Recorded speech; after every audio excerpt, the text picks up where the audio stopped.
ជំរាបសួរបងប្អូនបាទស្វាគមន៍មកកាន់វីដេអូខ្ញុំបាទបាយជាតិបាទតោះបើជំនួបរវាងឌីមសរុំនិងកីឡាករមហាម៉ាត់គឺបានកំណត់ច្បាស់ហើយបងប្អូនបន្ទាប់ពីខកខានដោយសារតែការផ្អាកសង្វៀនប្រដាល់មួយរយៈចុងក្រោយនេះបន្ទាប់ពីការឈ្លានពានរបស់ចៅសៀមបាទអញ្ចឹងគឺបន្ទាប់ពី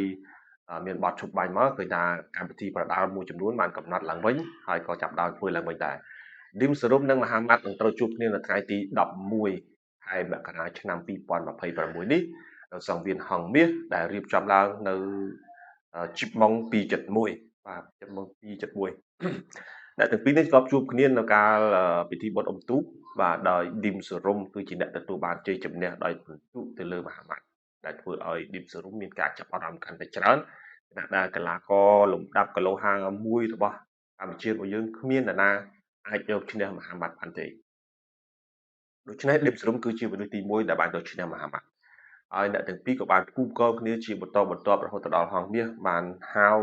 អ្នកទាំងពីរចុះហត្ថលេខាដើម្បីត្រៀមជួបគ្នាក្នុងជំនួបសងសឹកផងដែរ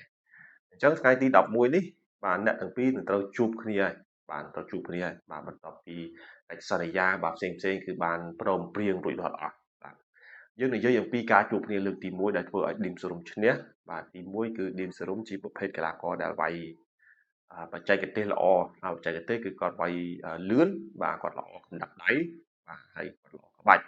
ហើយកីឡាករវ័យក្មេងដែលគាត់ចិត្តត្រជាក់នៅក្នុងការប្រកួតមិនប្រឡូកផ្ដេសផ្ដាស់ហើយនឹងការ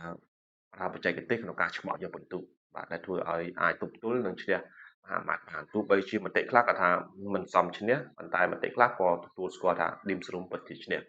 ហើយខាងមហាម៉ាត់ក៏មិនមានការតវ៉ាអីច្រើនដែរបាទអញ្ចឹងជំនួបលើកទី2បាទហាម៉ាត់និងឌីមសរុំអាចនឹងរក្សាទម្រង់វាយមិនខុសប្លែកពីមុនទេពីច្រើនកីឡាករដែលទម្លាប់វាយយ៉ាងម៉េចយ៉ាងមកគឺអាចនឹងវាយចឹងហើយបាទប៉ុន្តែមហាម៉ាត់គឺគាត់អាចនឹងបង្កើនសន្ទុះខ្លាំងជាងមុនព្រោះថាកីឡាករនេះគឺជាប្រភេទកីឡាករមួយដែលហ៊ុនស្វិតកម្លាំងល្អហ៊ុនស្វិតកម្លាំងល្អដែលធ្វើឲ្យកីឡាករមួយចំនួនដែលជួបជាមួយគាត់គឺត្រូវតែត្រៀមកម្លាំងក្បាច់ឲ្យបានខ្លាំងបាទទើបអាចទប់ទល់ជាមួយគាត់បានបាទអញ្ចឹងការជួបគ្នាលើកទី2នេះមហាម៉ាត់អាចនឹងបុកខ្លាំងជាងមុនទៅទៀតបាទមហាម៉ាត់អាចនឹងបុកខ្លាំងជាងមុនតែឌីមសរុំគឺយើងទទួលស្គាល់និងទុកចិត្តគាត់ជាប្រភេទកីឡាករមួយដែលស្ងៀមស្ងាត់ប៉ុន្តែសង្ងំនៅក្នុងការហ្វឹកហាត់គាត់មិនចេះប្រហែសផ្ដេសផ្ដាស់ការដើរលេងការផឹកស៊ីការដែលធ្វើឲ្យប៉ះពាល់ដល់រាងកាយរបស់គាត់គឺគាត់អត់មានទេអញ្ចឹងគឺគាត់អាចនឹងល្អជាងមុនថែមទៀតល្អជាងមុនទៀតគាត់ដឹងអំពីរ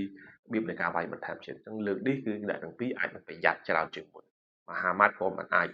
បុកខ្លាំងពេកឌីមសរុំក៏រឹតតែប្រយ័ត្នប៉ុន្តែបើសិនជាមហាម៉ាត់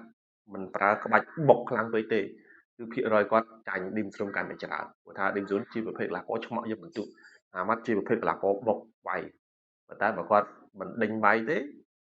គឺគាត់រឹតតែចាញ់ពិន្ទុប៉ុន្តែបើគាត់ដេញវាយមិនបានគឺគាត់រឹតតែចាញ់ពិន្ទុទៀតអញ្ចឹងលើកនេះអឺសំខាន់ទៅលើឌីមសរុំថាកម្លាំងរបស់គាត់គឺត្រូវតែត្រៀមរហូតគាត់ថាមហាម៉ាត់នេះកម្លាំងគាត់ខ្លាំងណាស់បាទអញ្ចឹងសិនជាមហាម៉ាត់កម្លាំងគាត់បុកឌីមសរុំអាចដាច់ទឹកណាមួយគឺឌីមសរុំអាចពិបាកប៉ុន្តែបើឌីមសរុំនៅរក្សា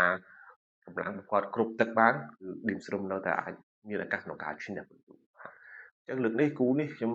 គិតថាខ្ញុំនៅតែទុកចិត្តទៅលើឌីមសរុំបាទទោះបីជាមិនភាគរយច្រើនតែលើសតិចតួចដោយសារតែទី1គឺគាត់ដឹងរបៀបនៃការវាយមហាម៉ាត់ទី2មហាម៉ាត់អាចនឹងរអាចំពោះការដេញឌីមសរុំហើយឌីមសរុំអាចនឹងត្រៀមកម្លាំងបានច្រើនជាងមុនបាទគឺការវាយឆ្មក់ចំពិន្ទុរបស់គាត់បាទហើយការវាយកង់ធំគាត់ថាជារឿងល្អបាទបើសិនជាកង់តូចយើងអាចនឹងពិបាកបន្តិចបាទដោយសារតែទម្ងន់ហើយនឹងកាយសម្បទារបស់មហាម៉ាត់នោះគាត់ធំបាទអញ្ចឹងគឺឌីមសរុំអាចនឹងពិបាកជាងប៉ុន្តែបើកង់ធំគឺគាត់អាចនឹងល្អសារឌីមសរុំគាត់ល្អ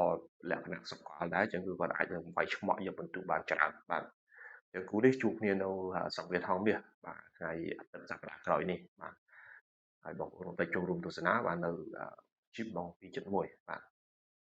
អរគុណច្រើនបាទសម្រាប់ការតាមដានវីដេអូខ្ញុំបាទមិនស្ជិតបាទ